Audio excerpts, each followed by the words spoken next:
How to add or remove color filters to the accessibility shortcut menu on the iPhone 16 series. First, let's return back to the home screen by swiping up at the bottom of the screen. And from the home screen, tap on Settings. Now in the Settings page, we scroll down. In here, tap on Accessibility, then scroll down to the bottom, and then tap on Accessibility Shortcut. Now in here, tap on Color Filters.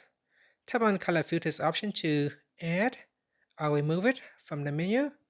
Here I have selected, so if I open up my Accessibility Shortcuts menu, you can see I have color filters, and if I remove it, then it will not be available in the menu. And that's it. After that, you can swipe up to return back to the home screen.